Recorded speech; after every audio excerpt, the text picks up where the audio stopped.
एक अहम खबर आ रही है मगरबी बंगाल से। मगरबी बंगाल के 4 अजला में ज़लज़ले के मामूली झटके से लोगों में खौफ व रास का माहौल।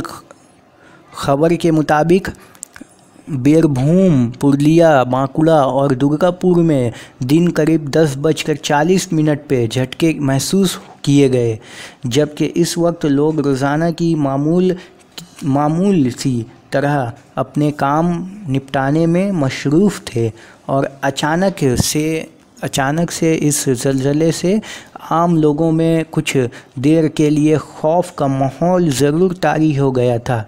ताहम महज चंद लम्हों के इस झटके में अभी तक किसी जानी माली नुकसान की खबर सामने नहीं आई है।